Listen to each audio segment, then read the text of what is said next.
طالبانو ته د داعش لخوا خطرناک خبرداری. په کابل د خونړیو حملو ګواښ.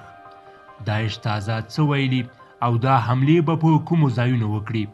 طالبانو لپاره بیخي بد خبر راغی. جزئیات ویډیو کې وګورئ او چینل سبسکرایب کړئ. درنو لیدونکو السلام علیکم.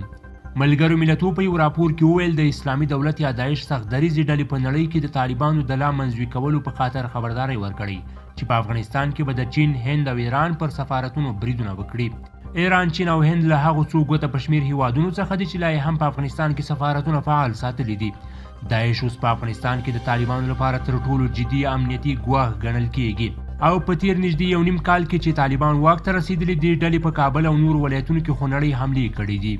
دې ډلې په کابل کې د روسیې او پاکستان پر سفارتونو او همداراز په دغه ښار کې پر یو هوټل چې چینایان پکې اوسېدل د بریدونو مسؤلیت منلی دی. ملګرو ملتونو د طالبانو د بهرنیو چارو وزارت د سرچینې په اساس ویلي سعودي عربستان د فبروري په 2 د سخت دریځو ډلو د ګواښونو په خاطر په کابل کې خپل سفارت بند کړ او خپل ډیپلوماټان یې اسلام آباد ته ولېږدول.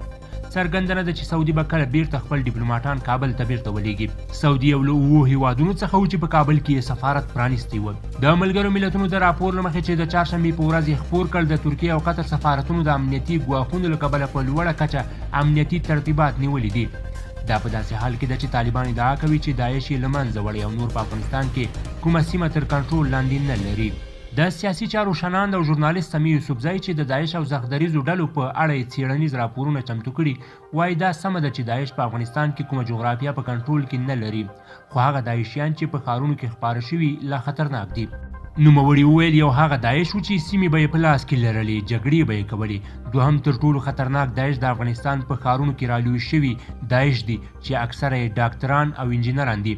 لکه دا اوس چې د داعش مشر چې دی شهاب ابو مهاجر له پولیتخنیک څخه فارغ شوی او ماسټري لري.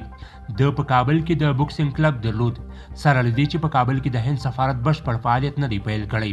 خو تیر کال د هند د بهرنیو چارو وزارت یو شمېر ډیپلوماټان خپل سفارت ته ولېږل چې افغانانو ته د هند بشري مرستې تنظیم کړي. د ملګرو ملتونو د معلوماتو په اساس د داعش تازه ګواښ د طالبانو د حکومت لپاره لوی ګزار دی، ځکه چې دوی هڅه کوي چې د نړۍ له هیوادونو سره اړیکې ټینګې کړي او په دې توګه نه یوازې خپل حکومت ته مشروعیت ترلاسه کړي بلکې د افغانستان د ویجاړ اقتصاد له ښه کېدو سره مرسته وشي.